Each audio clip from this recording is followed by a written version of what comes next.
support the Fashion Targets breast cancer campaign. It's something that's touched me very closely because one of my very closest friends died 4 years ago.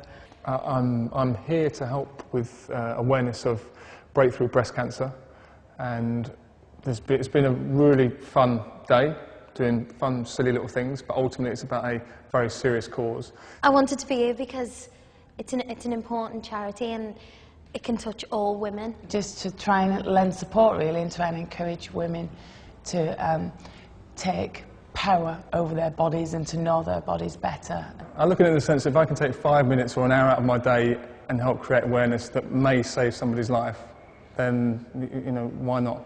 You know, you get one life.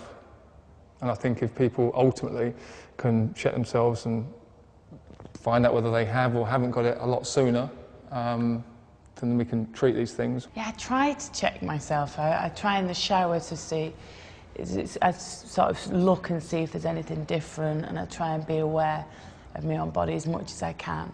You know, myself, I look very healthy on the outside, but I still don't know what's going on underneath. I think sadly everybody knows someone, whether it be friends or family, who has been diagnosed with cancer or had a cancer scare. I think it's important for all women to be aware of the signs and the risks and everything about breast cancer. If you've got any kind of concern, go straight to a doctor. Don't suffer in silence. Don't just sit at home and think it will go away. Maybe look it up and see what you're actually checking for, and do your research, and it could be nothing, but it could be something.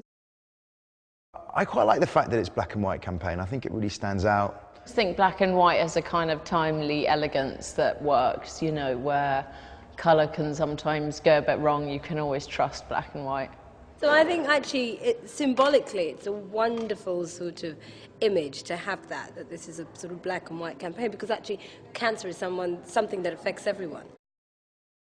Susie got breast cancer while she was pregnant. Maybe if we'd caught it sooner or realised the consequences of breast cancer and the different ways in which it develops, perhaps she could have had a greater chance to have survived to see her children grow up. I went through that terrible fear of when they find a lump on your breast and then they have to go and have it checked, and then you have that very long wait and your imagination goes to all different places and you just don't know where to turn. Myself, I've had scares where I've noticed changes, and so I went along to my doctor and got referred for a scan, and luckily everything was fine.